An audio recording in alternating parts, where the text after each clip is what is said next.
Matira Mayaman Finals, 6th threat laban kay Mot. Nung nilabas ang bracket nitong tournament ay itong matchup na yung inabangan at in-expect ng mga fans na maghaharap sa huli. Dream matchup na rin talaga to ng marami. Best case scenario ay kung sa stage ng flip-top sana gaganapin yung matchup, diba? Pero still, yung intensity dahil finals ng tournament to at yung grand prize factor andun din para sana ma-fill upan yung full experience na lacking dun sa atmosphere ng PSP event. Naka-attend na kasi ako ng 3 live event nila and parang hindi ganun yung battle rap vibes na makukuha mo eh. Kaya sana nga dahil finals at sobrang anticipated na rin to ay makuha pa rin natin yung full potential ng matchup. At the end of the day, dalawang household name pa rin yung maghaharap dito eh. 2017 and 2019 isa buhay champion, diba? Kaya dikdikan to for sure. Eto, magbibigay lang ako ng preview sa finals matchup na to. A few days ago ay nagpa-poll ako sa YouTube community para makuha ko yung pulso ng mga fans and lumabas na si Mot ang Llamado, which is actually surprising, no? Kasi para sa akin, 6th threat had the better tournament run so far kung usapang overall performance and sa consistency na rin. Pero gets ko din naman yung result ng poll. Kasi dito sa finals parang magre-reset rin, diba? At itong dalawa ay nasa parehong level in terms of greatness and skill na din. Kaya pwede talagang maging 50-50 pa rin tong battle. May mga winning advantages sila sa isa't isa na pwedeng mag-cancel out. Ito yung battle na minimal yung room for mistake. Yung tipong kahit konting mali lang ay pwedeng maging factor sa paghusga. Pero andun din naman yung possibility na mangyari yung flip side nito, no? Baka magulat na lang tayo na ang mapapanood natin ay isang malaking level gap sa skill nila tas biglang maging landslide yung battle. Tingin ko naman ay unlikely na ganito yung mangyayari pero diba unpredictable ang battle rap eh, kaya mahirap din masabi. Ito, magbibigay lang ako ng tingin ko na pwedeng maging deciding factors dito sa paparating nilang laban and try ko ding magbigay kung sino yung tingin kong lamang dun. Sariling opinion ko lang to as a fan. Honest take ko lang to guys. Wala akong personal bias kasi malaki ang respeto ko sa dalawa and sa few times na nakausap ko sila sa personal ay mas lalong tumaas yung respeto ko dahil parehong mabait at humble din talaga. Kaya kung may phrasing man ako dito na nagtutunog bias, hindi yun yung intention ko. Isa lang naman yung rinurut ko sa battle na to. Ang mabigay ng dalawa ang 100% nila. Humina na daw masyado. O baka mas kailangan ko lang yabangan. Pues 15 panalo, pinakabatang kampyonato, nakabakat na sa pangalan. Kaya nga lahat kayo gusto ko matalo, pero di yun yung sapat na karangalan. Kung di nyo naman kayang tapatan o mabago yung naitatak ko sa kasaysayan. So that's a wrap for history, that's a wrap for history. At oo, bagong god to ng century. Nandito ka lang para sa nostalgia, ako para magbigay ng mga bagong classic memories.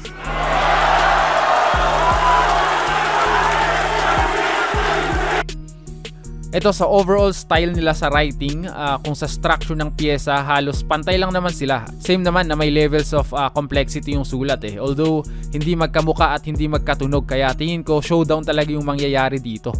Si Mot yung mas poetic or sabihin na nating mas makata talagang magsulat.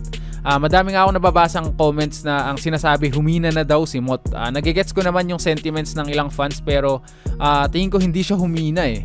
Oo, sabihin na nating mas madami siyang tumatak na linya dati kumpara ngayon, pero kung i-breakdown mo yung buong arsenal niya this 2024, masasabing sobrang refined by a mile yung pen game niya ngayon kumpara dati. Mas siksik at detalyado kung paano siya magsulat ngayon. Tingin ko underrated nung sobrang linis at swabing flow niya sa battle at yung rhyming pulidong pulido, lalo sa mga internals and yung AB rhyming na parang naging package na sa 2024 version ni Mot. Para sa akin ideal yung ginawa niyang adjustments para maka-adapt sa battle rap standards ngayon. Nahasa niya yung ibang skills while keeping yung core elements kung saan siya nakilala.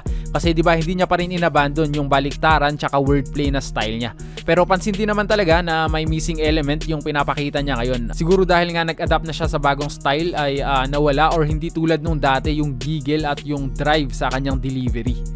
Si 6th threat naman yung battle rap head talaga, no, in a way na technically equipped and aral pagdating sa mga iba't ibang paraan para magsulat ng bara. Kumbaga mas pang battle naman yung style niya.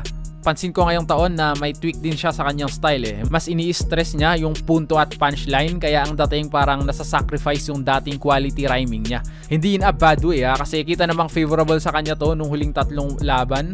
Siguro mas kinater niya lang din yung demand ng battle rap ngayon na alam mo yun mas may value na yung bilang ng punches. Siguro dahil tournament battle na din to na mas matimbang yung panalo kaysa dun sa mag-exhibition ng skills, di ba? Very evident naman ito sa naging performance niya kay Shernan na non tournament battle kumpara sa mga performances niya this year na talagang rektahan yung atake niya. Magandang clash tong mangyayari, parang yung finesse writing ni Mot laban dun sa forceful and effective writing ni Sixth Threat.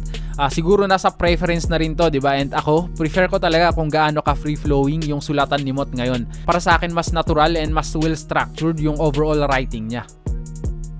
Sa punchline count naman, tingin ko magiging major factor din to kasi pansin ko sobrang laking bagay din nito dito sa judging system na meron ngayon ng PSP. Di ba parang isang battle na din yung length ng judging sa haba kasi talagang linilista ng mga judges yung mga punchlines na nakukuha nila eh. So tingin ko magiging advantage to kay Sixth Threat kasi sa style niya na mas reliant sa 4-bar setup, kaya malaki ang chance na lalamang siya dito in terms of output. Ang question lang ay kung yung output bang yun ay of quality para tapatan yung intricate writing ngayon ni Mot. Si Mot kasi may tendency na sumugal sa mahahabang schemes or magbabad sa word association, di ba? Na if mag-payoff ay talagang pwedeng lumamon ng mga haymakers. Tsaka mas naging profound yung sulat niya ngayon. May mga bara siya or yung mga sub-punchlines na hindi na niya kailangang i-emphasize. Na tingin ko part of maturity na rin sa pagiging creative writer. Example na lang yung reference niya sa mga basketball celebrations nung round 2 niya kay Lanceta. Ang galing nun kasi kahit pakinggan mo siya without the visuals ay magigets mo pa rin eh kasi hindi niya pinilit at hindi masyadong specified yung reference kaya relatable pa rin. Pero pag pinanood mo nga yung mga gestures ni Mot at saktong fan ka pa ng basketball ay for sure mas malakas pa yung dating nung scheme na to para sa'yo. Kasi di ka ba kinikilabutan? Ang dami mo ng olats. Diyan sa estilo mong paikot-ikot lang, puta sayang ka sa oras. Kaya mag-isip ka kahit konti. Di ka pa kilalang alamat ko, nagmarka sa ganto. Diyan ang itatak mo sa kokote, mahiya ka sa balat mo. Kasi astang malakas to, pero yung angas tumutupi. Madalas mang asar, mangunsume. Pero pag hinamon mo naman ang pisikalan, biglang bata pa ako eh. Yung risk naman sa mga gantong mahabang schemes ay kung maging dragging yung presentation ay mahihirapan na siyang makarecover kung dikdikan ng battle at mas lilitaw palalo yung output advantage ng kalaban. Kaya safe pick ko dito si Sixth Threat dahil nga proven na yung efficiency niya pagdating sa mga effective na battle rap haymakers. Parang na-master na niya yung formula para makakonect ng isang malakas na bara eh. Tingin ko mas may range rin yung reference game niya kaya siguro mas flexible yung bars niya kumpara kay Mot.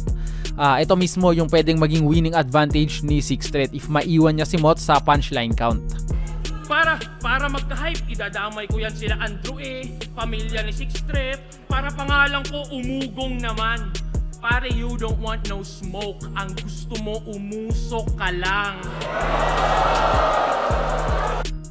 Pagdating naman sa paghahanap ng angle, para sa akin mas mahusay si Sixth Threat na bumutas, mag-dissect at mag-introduce ng bagong angle. Kung ibabase na rin sa track record, no? Yung slogan niya nga na malinis magtrabaho, di ba? Pero dito against Mot, may situation kasi na feeling ko hindi pabor kay Sixth Threat dahil nga pwedeng sakyan ni Mot yung ginawa ni Shay sa huling battle nila. Kumbaga parang may +1 agad si Mot dito, di ba? Kasi fresh pa yung naiwang sugat ni Shay at ang dami niyang pwedeng kunin doon sa battle na yon as angles na pwede niyang i-maximize dito. Isa din to sa abangan kung susugal si Mot sa mga controversial na angles. Well, may kwento din naman yung naging tournament run ni Mot na pwede ring i-expose ni Sixth Threat. And alam nyo naman yung capability niya kung puntuhan ang laban. Kaya tingin ko sa specific situation nga ng battle na to ay pantay lang sila pagdating sa pwedeng magamit na angles. Siguro pagalingan na lang talagang maghanap ng effective way para i-present ito sa mga tao. Yan ang isa sa aabangan dito sa finals matchup na to. Ito, kinonsider ko din dito yung mentality. I'm talking about yung killer instinct. Tingin ko kasi magiging weak factor to kasi para sa akin may significant difference sila dito. Pareho naman silang battle tested na and sa biggest possible stage pa, diba? Pero iba yung naging approach nila dito sa matira-mayaman tournament eh. Ito, quick recap muna tayo sa naging run nila. First of all, pagdating sa quality of opponents ay di hamak na mas stuck yung bracket ni Mot. Rason nga kung bakit naging dikit yung tatlong laban niya kasi hindi din talaga basta-basta yung nadaanan niya. J Black na 2021 Isabuhay Champion coming off career performance. Pistolero 2022 Isabuhay Champion na isa sa pinaka-delikadong kalaban kasi sa sobrang husay mag-expose, di ba? Si Lanceta na isa sa pinaka-skilled na lyricist na meron ng battle rap. Kaya din siguro na-conclude ng iba na humina na daw si Mott kasi wala siyang laban na parang nag-dominate talaga siya sa sobrang higpit nga ng competition. Si Sixth Threat naman, naging effortless yung first 2 wins niya, diba? And hindi yun insulto sa kalaban, kundi pure domination lang din talaga yung pinakita ni Sixth Threat. Itong semis niya laban kay Shei, yung biggest challenge, at kita naman na naging dikit din yung battle. Siguro kung champion caliber din yung mga nadaan kay Sixth Threat ay mas nahirapan din siya tulad nung kay Mott. Yung napansin ko dito sa mga naging performances nila ay yung difference sa mindset. Yung kay Mott, andun yung emphasis niya sa isang balancing performance. Parang 50% seryoso tsaka 50% patawa yung approach niya. Siguro para mas ma-involve niya yung crowd. Feeling ko nga parang yun pa yung nag-held back sa kanya dito. Para sa akin kasi he's at his best pag naka full on yung killer mentality niya. Tingin ko may isang gear pa na kayang abutin si Mott. Siguro if mapag-fusion niya yung 2024 version tsaka yung vintage Mott, diba? Tingnan natin kung dito sa finals palalabas yun. Si Sixth Threat naman talagang naka-killer mode siya round 1 pa lang ng tournament. Rektahan talaga yung mga punto at yung ang mentality na durugin yung kalaban. Yung pag-breakdown niya ng logic at yung tapang na i-cover yung mga sensitibo at controversial na angle, diba? Kaya siguro highly critic din yung iba niyang battles kasi nai-involve na niya yung moral standards and syempre pag ganyang usapan ay talagang hati yung makukuha mong reaction. Para sa akin lang mas may edge yung ganong approach sa gantong tournament battles. Tsaka yung basa ko sa naging body language ni Mott sa 3 battles niya ay parang okay lang sa kanyang matalo Kaya ayun, yung mental toughness and killer mentality, mas nakikita ko yun kay Sixth Threat ngayong taon. Ito yung isang dinagdag ni Sixth Threat sa skill set niya ngayon, diba? Yung rebuttal. Pero para sa akin, clear advantage pa rin to kay Mott.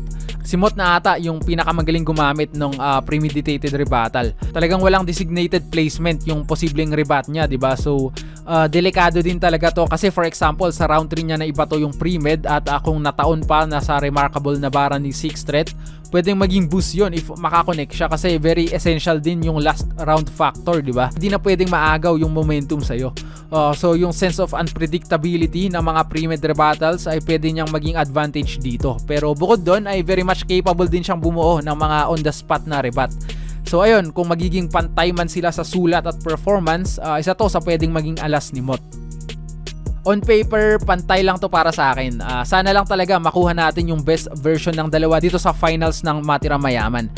Kayo guys, anong take nyo sa battle na to? Feel free na mag-share sa ating comment section and sana maging healthy lang tayo dyan. Hanggang dito na lamang muna ako guys. Next time ulit, peace!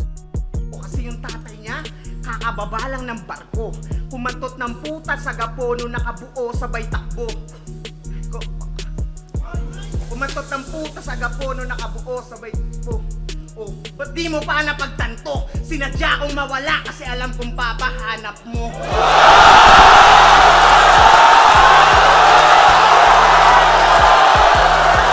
Kaya bilang veterano na lang yung respeto namin sa iyo. Pero nanalo after 8 years. Tol, isipin mo diferensya nito. Ako'y nagkampiyon nung ako'y bago. Ultimo veterano dinaig ko. Habang nagkampiyon ka lang nung nag-alisa na kakumpetisyon mo. Dinaan mo na lang lahat sa mga linyang komplikado. Congrats, pag-upload ng laban, malaki rin yung chance mo manalo. Kasi pang internet yan lang at hamo. Sa replay na lang magarbo. Ako sa mismong ganap, pumupuntos yung sapak sa nanonood tsaka hurado. Kumbaga sa live, ikaw yung pay-per-view, ako yung sa mismong harap ng entablado. Dun pa lang alam mo na kung saan mas napapamahal yung tao. Kaya kitil ka sa akin gago. Kahit si Phoebus pa yung amo. Kahit may assist ka pa ng hurado. Ang kaso, di marumi ang DDS. Ika'y mali.